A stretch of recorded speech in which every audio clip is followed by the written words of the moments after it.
focus for a workbooks. Our objective is that we're going to be working with numbers up to 100,000. So 2 learning objectives for today. 1, we are going to read and write numbers to 100,000 in expanded form, standard form, and word form. So 3 different forms we need to practice and master. The second learning objective is that we want to state the place and value of each digit in a 5-digit number. So if we take a look at the 3 forms that we need to express our numbers in, we have expanded form. So I have this coded in red here. I have 100,000 plus 80,000 plus 7,000 plus 300 plus 20 plus 5. You take each individual place and put the appropriate place zeros in the expanded form and make a mathematical formula adding up all of those. In standard form, the one we're most common with, here in yellow, I have 187,325, 187, 325. And lastly, we have word form in which we need to write out the phrase. So again, in blue, I have 187,325. Okay. Also for this chapter, we have a new vocabulary term, 100,000. 100,000 is 1 followed by 5 zeros. 1, 0, 0, comma, 0, 0, 0. That's 100,000. And 100,000, I think, is on my next screen here, but that's going to be 10 10,000s. Just like with our, if we have ones, we have 10 ones, or 10 ones equals 110. 10 tens equals 100. 10 hundreds equals 1,000. 10 thousands equals 1 10,000. And 10 10,000s equals 100,000. For our second learning objective, and we'll come back to this later on, but I just wanted to give you a brief overview of what we're looking at. Our second objective says that we want to state the place and value of each digit in a 5-digit number. So in purple, I have place, purple, place. The math title given to express the multiples of tens in a given number. Often we see this in our word form or our expanded form, okay? The value is how many or how much there is in a numerical value, okay? So here up top, I have a little grid in which I have our place value chart. I have our ones, that's represented by a value of 1. Our tens, represented by a value of 10. Our hundreds, represented by a value of 1 with 2 zeros, or 100. Thousands, a 1 followed by 3 zeros, or 1,000 as the value. 10,000s, 10, comma, 0, 0, 0, or 10,000s. And then 100,000 is 100, comma, 0, 0, 0. Okay? So, for example, if I had the number 49,862, the 9 would be in the thousands place. The 9 has a value of 9,000. So knowing the distinction between place and value will come up later on in today's lesson. Okay? For this first thing, we're looking at the engage problem here on page 11 of your workbooks. It says use blocks, base 10 blocks, to demonstrate the number 3,245. So let's focus on problem number 1, 3,245. How would we show those in base 10 blocks? Well, I don't have the blocks with me. Those are all back in the classroom. But if I draw a model in which I have one small square, that's a 1. If I draw a larger vertical rectangle, that's a 10.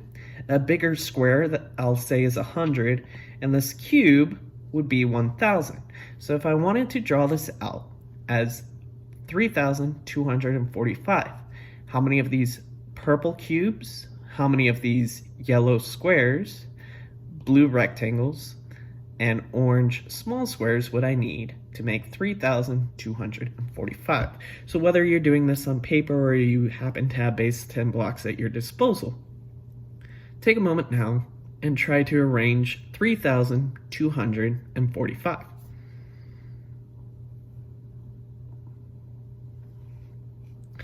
So if you drew it out, or if you had your base 10 blocks and you arranged them out, you'd have 3 1,000ths, or 3 of the cubes, 2 hundreds, the larger squares, 4 tens of the vertical rectangles, and 5 of the small squares. This is represented in its expanded form. We have 3,245. So expanded is 3,000 plus 200 plus 40 plus 5. The standard form of this number would be 3,245. And in the word form, I write it out, 3,245. Okay? But you might be thinking, Mr. Chambers, I'm not good at drawing squares. All my squares seem to be the same size, and it makes it hard to do this model. Is there any other way I can show my whole numbers? And so for that, I'm going to show you 3 different ways. You do not need to use all 3 different ways.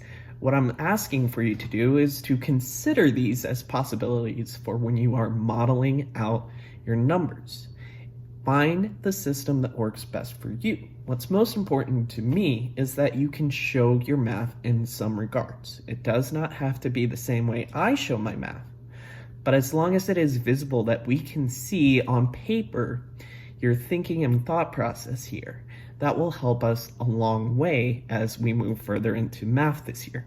So the 3 different ways we can alternately show this, aside from drawing cubes, squares, rectangles, and smaller squares, is we can do A, an HTO chart or a place value chart. B, we can use written shorthand. Or 3, we can come up with some symbols to help us represent these things. Okay, so I'm going to go through these 3 different ways in which we can represent numbers. So option number 1, an HTO chart or a place value chart. An HTO chart is another name for a place value chart, and it's named HTO after the hundreds, tens, and ones, units of measure that you are familiar with at this point in your learning career. Okay, so with an HTO chart, you can use this chart with counter chips, tally marks, or numbers. You can plug in however works best for you. So for an example, I'm looking at the number 281,473. I've drawn out my HTO chart starting with my ones place and my farthest right, because that's the smallest place value I'm working with. And toward my left goes to my highest place value that I'm working with. So my ones, I tally 3. And down here in my ones category, I have 3. Tens, I have 7 tally marks, and there is a 7 written in that place value. In my hundreds place, I have 4 tally marks and a number 4 that I've put there. Thousands, I have 1,000, 1,000. 10,000s, there's 8 tally marks there and 8 here. In my 100,000s, I have 2 and 2 in my 100,000s. So this is a visual representation of the number as a whole. As I said, you can use any form you want in the HTO chart, tally marks, counter chips, or just numbers, to break it apart so you can see what number goes with each place value. Okay. Our second option is to use a written shorthand. Instead of writing out thousands and 100,000s each time, we can use acronyms or a 3-letter code in our place of our zeros to tell what the unit's value is. So acronyms that I can use for a shorthand method is HTH is 100, 1,000, TTH is 10,000, TH is 1,000, H is 100, T is for our tens, O is for our ones. Okay, so for an example, instead of writing out all the zeros, or by writing out the full phrase, to help me with my math using this written shorthand, looking at the same number, 281,473, in shorthand I have 200,000, 8 10,000s or 80,000, 1,000, 400, 7 tens or 70, and 3 ones. Okay. Third and final option, this might be a little more complex for some of us, but for some of us, we really like looking at pictures, and drawing a picture might make more sense than an acronym. So our third option is to use a symbol in notating our numbers. So symbols are easy to use pictures to show something using a coded key. And so for this, any value that is in my thousands period, and we'll talk about period in the next one, but if it's 1,000, it's going to be wrapped around with a circle. So 1,000 is going to be a blank circle. 10,000, I'm going to put an X in there. And then 100,000, I have my circle, an X, and then a big black dot in the middle. And to me, that represents, okay, that is 10 thousands, and so forth. With my hundreds, it's my hundreds, tens, and ones, they're all boxes. They're all squares. I chose squares because that's what I drew. My symbols work for me. If you come up with your own symbols, that's fantastic. So my ones are just one square. My 10 will be a square with the X in the middle. My hundreds, a square with the X in the middle and a big black dot. Same pattern follows for my thousands, okay? And with this, I can draw out my symbols. I have 200,000s, 1, 2, 3, 4, 5, 6, 7, 8, 10,000s or 80,000, 1,000 by itself, 1, 2, 3, 4 hundreds, 1, 2, 3, 4, 5, 6, 7 tens, 1, 2, 3 ones, okay? And by looking at this, I've created a visual representation for the number 281,473. Same number we've been working with for the last couple of models, okay?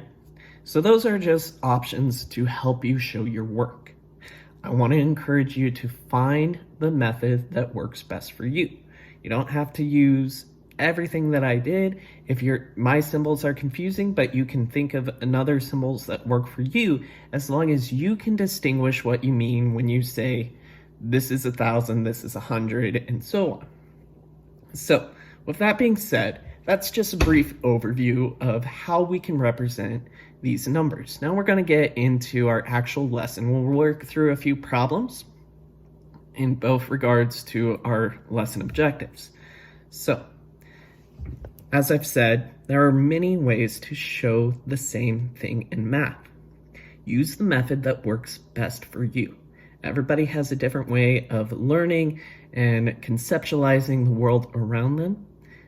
It's okay if yours is different. I appreciate that everything is different. Most important thing to me is that you show your thinking on paper so that I can follow along, your parents can follow along, and you can explain through writing or drawing out. There's always going to be scratch paper available. If you need a scratch paper for each question you're doing, by all means take that. Use what works best for you. Okay, as long as I can see your thinking on paper. So, we've seen this page before. This is page 11 in your workbook 4A. I'm looking at question 2 now. Aiden is thinking of a 4-digit number. 2 pairs of digits in the number make 10 each. The digit 2 is in the hundreds place, and the digit 1 is in the ones place. What is the least possible number that Aiden is thinking of? So I've gone ahead and I've plugged in the information we do know. I know that my 2 is in my hundreds place, and my 1 is in my ones place. Now I need to find 2 pairs of numbers that add up to 10 each. What is the least possible number if this has 2 pairs of numbers that add up to 10? Take a moment, think about it, work through this, and in just a moment, we'll cut to my solution for how I came up with the least possible number.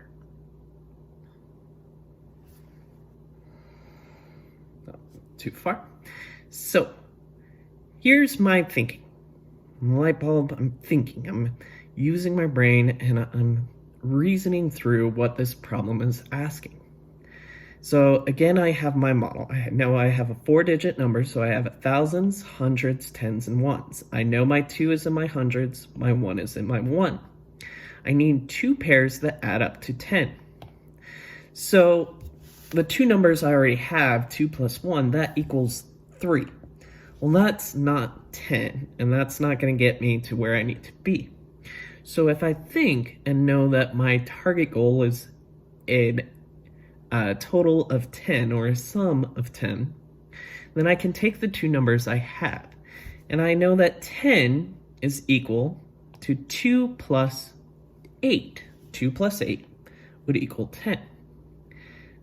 Next, I know 10 is equal to 1 plus 9. So 8 and 9 have to be in my number somewhere. With that being said, I'm trying to find the least possible number. I can't move around my 2 or my 1. I can't have 1,289 as the smallest possible number. My 2 is stuck where it is. My 1 is stuck where it is. So between my 8 and my 9, I need to arrange it to form the least possible number. So out of those 2, 8 is less than 9. So if I plug this in with my least up front to give me the smallest possible number, I come up with the answer that the least possible number for this problem is 8,291. Okay?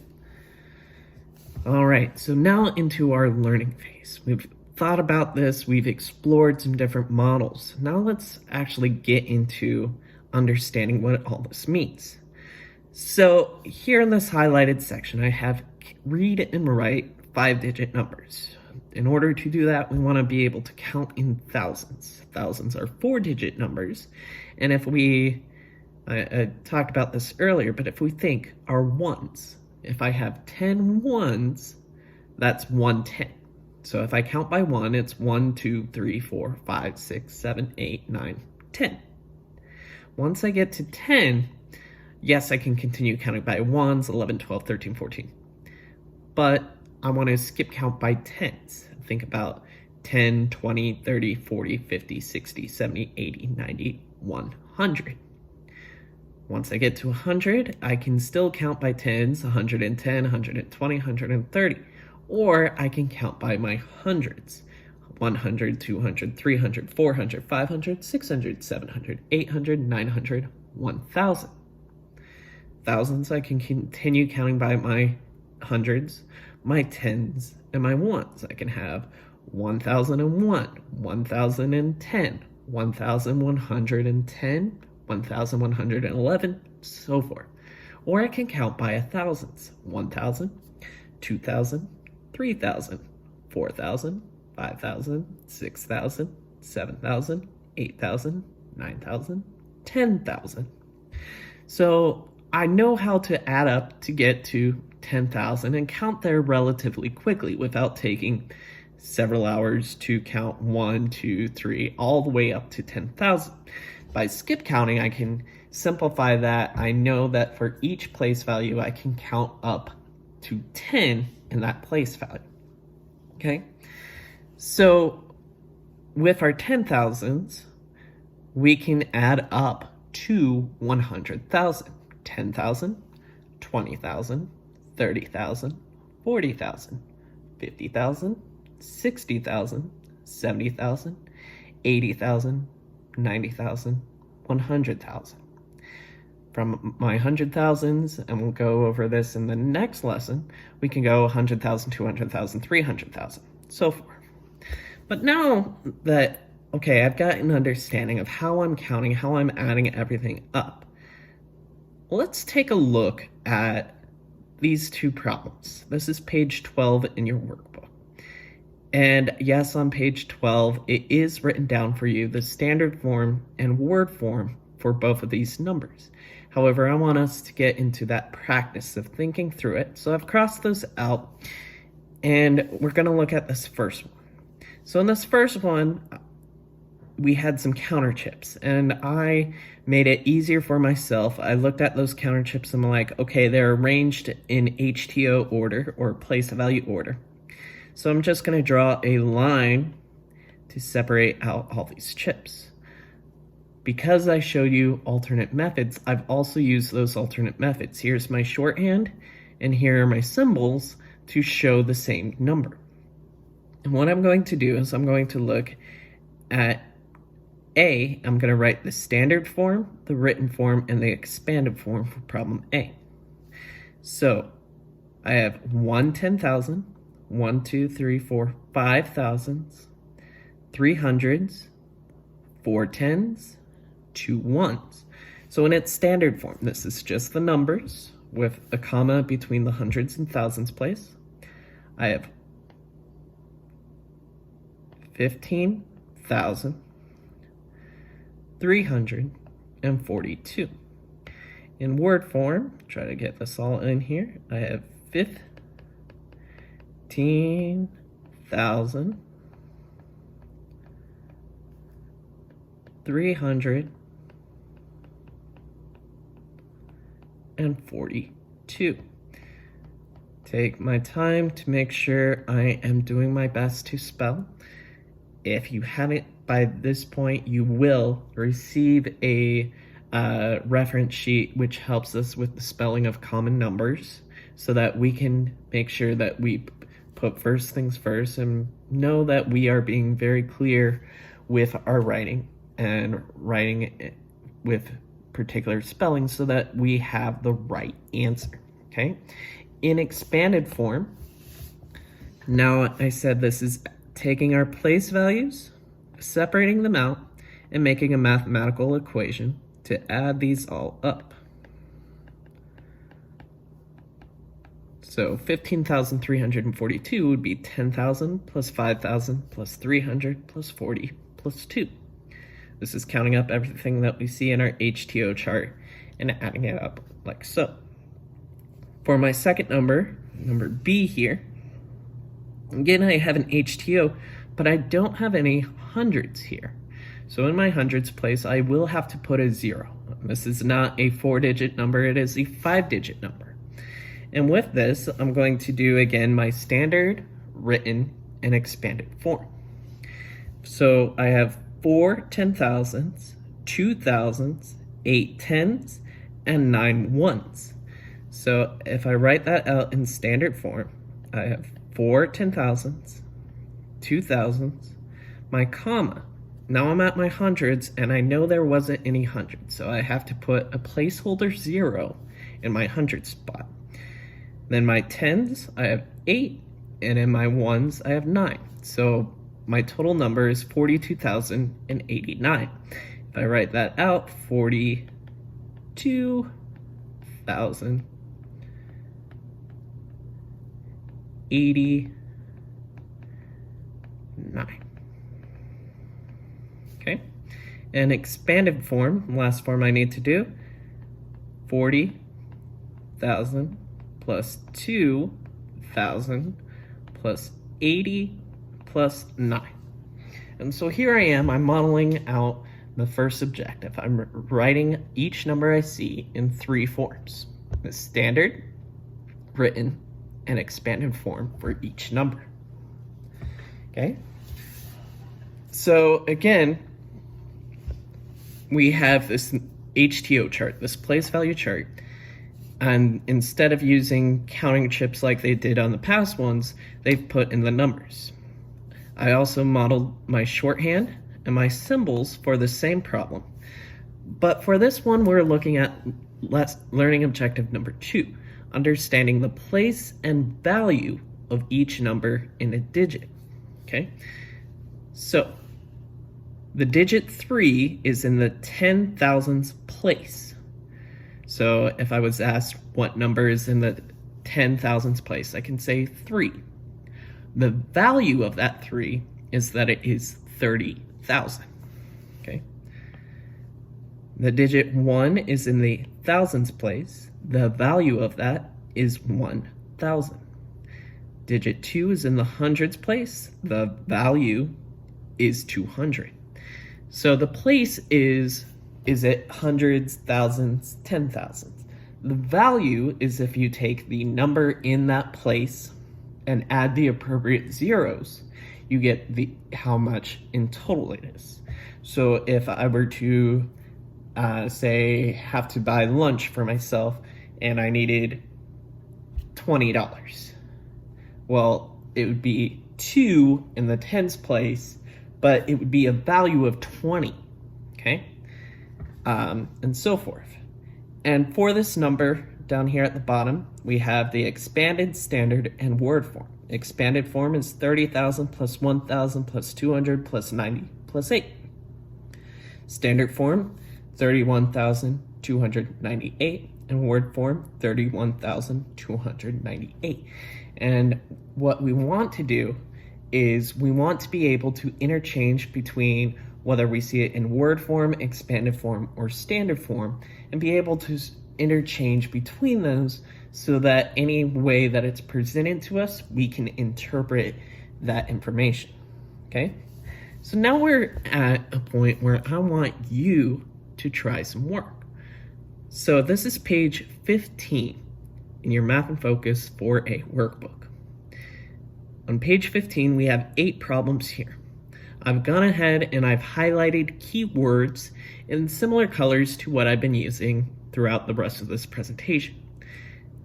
I'm going to give you time to pause this video to work through problems 1, 2, 3, 4, 5, 6, 7, and 8 to find the standard or word form and to find the place and value for those digits. Now is a good time to pause the video and work through those. And when you are ready, you can unpause the video and Mr. Chambers will go through the work and explain his thinking on this. Okay, pause the video.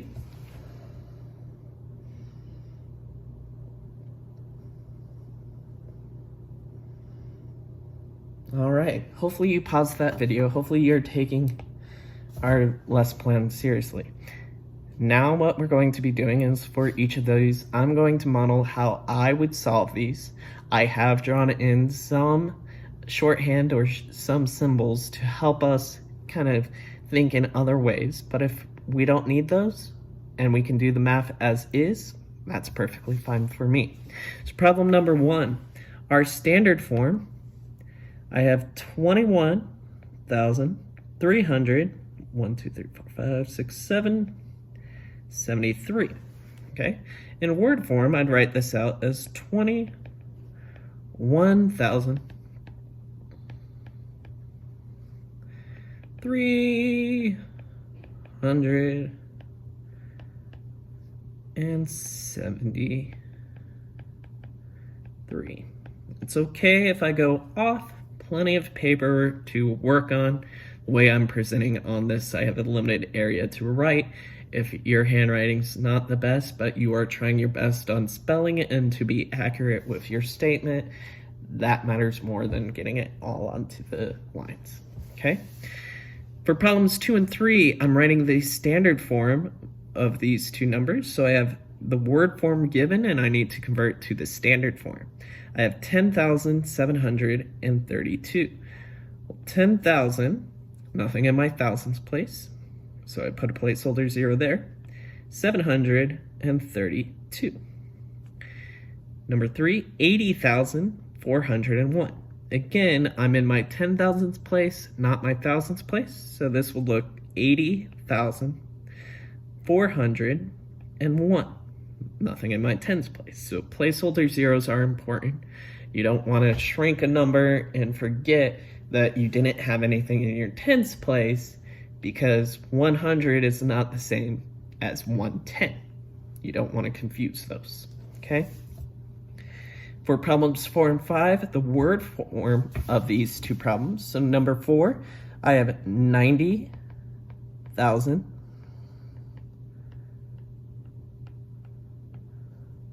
105. I know you saw that mistake there as I was writing it out. I wanted to write the number. It's okay. We all make mistakes. Errors are fine, just as long as we can see where that mistake is and correct it, okay? So I changed that number 5 into the letter F and wrote out 5. I want to keep it all consistent when I'm doing word form, okay?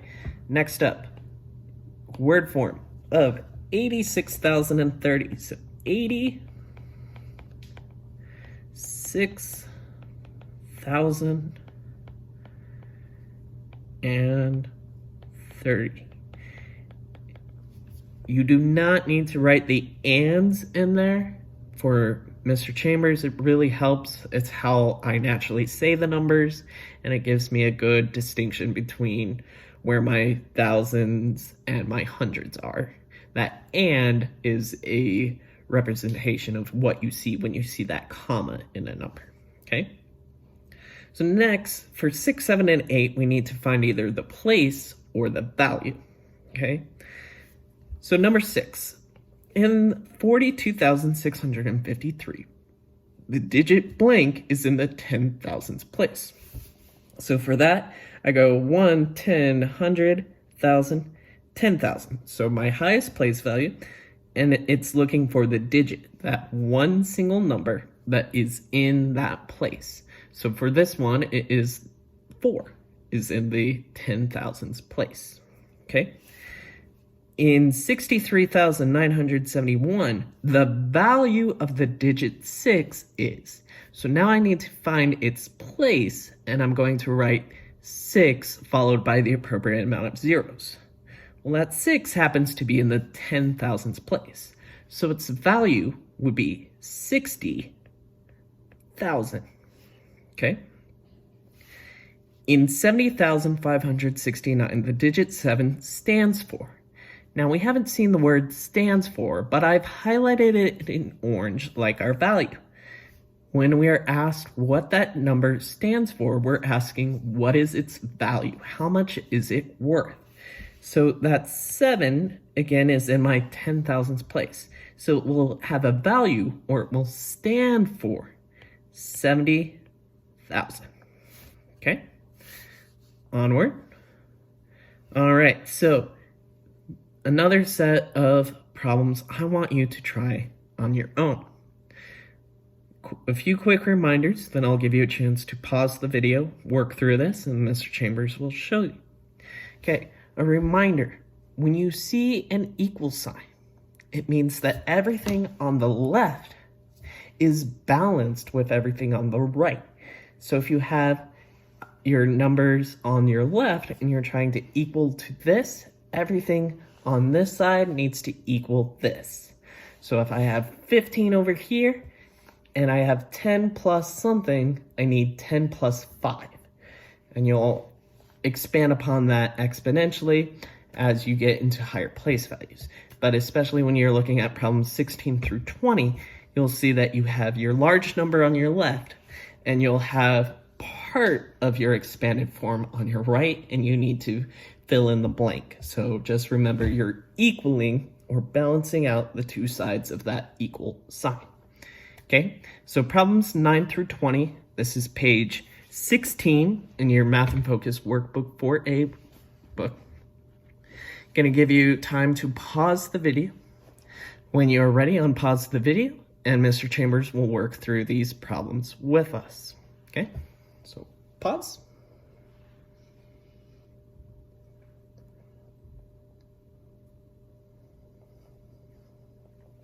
All right, thank you for pausing that video and taking some time to work through these problems. With these, I'm going to quickly go through and solve those, double check your work, see what kind of errors you're making, make a mental note of, okay, in the future, when I see this, I want to do this. So 9, 10, 11, we have the directions, write the value of the digit 5 in each number. So I'm finding the value of the 5. And the 5 is slightly bolded. I don't know how clear that is in the actual printed text, but we're looking for the 5. We want to look at the directions, interpret the directions, and follow those. So the value of the 5, that's 5 tens, so that would be 50. That's 5 thousands, so 5,000. 5 10,000s, or 50,000, okay? For 12, 13, 14, and 15, I want to find each missing number. And I've highlighted this in purple because what I'm really doing is I'm trying to identify the one digit in the place value that is missing.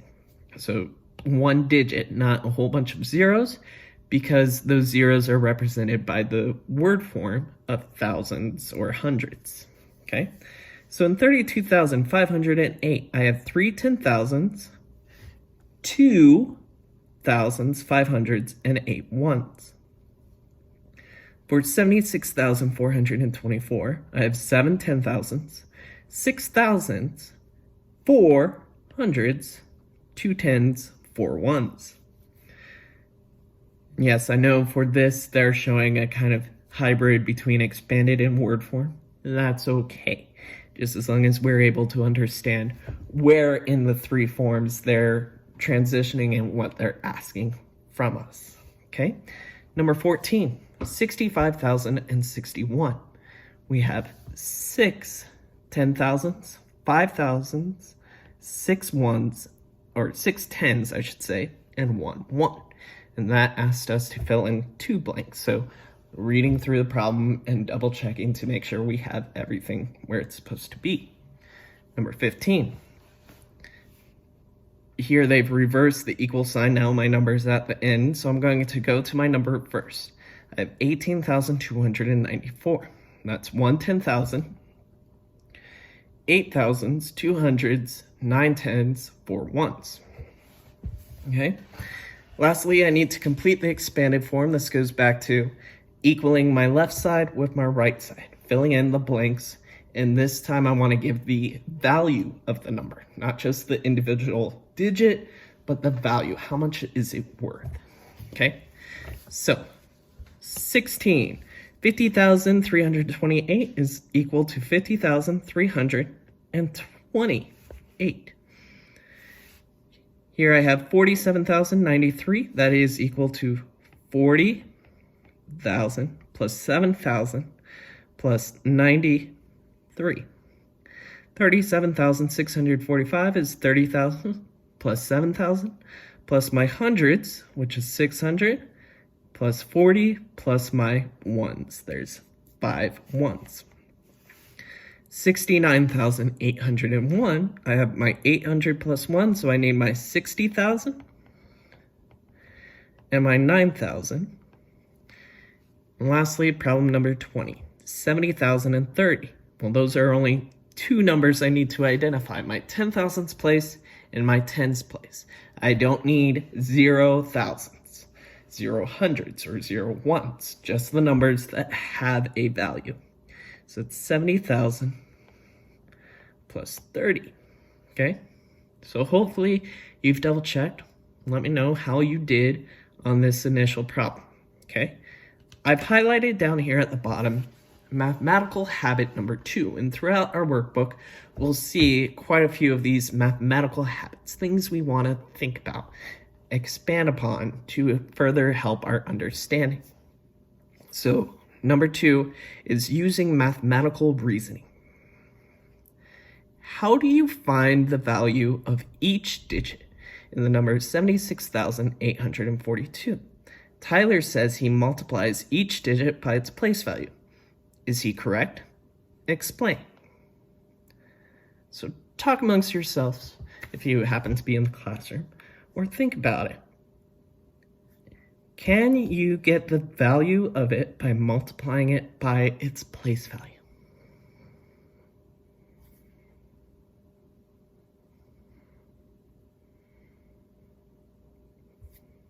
I happen to agree with Tyler. I think that by multiplying by its place value, that's a very good way of finding its true value. So say I have 872. I have 8 in my hundreds place value. So if I multiply 8 times 100, I'd have 800, 800. My 7 would be in my tens place, so 7 times 10 would be 70. So thinking about it as multiplication, if that's something that works for you in understanding, is a good way to reason and rationalize the world, okay? So we'll have these moments throughout math in which we think and have to explain it to ourselves. Is their thinking right? Are they thinking the same way we are? Are they thinking in a way that's different than us, but also makes sense, adds up to the right number? With that being said, that brings us to our conclusion of today's lesson. We're at your assignment pages, and if you don't finish it in class, you'll finish it at home.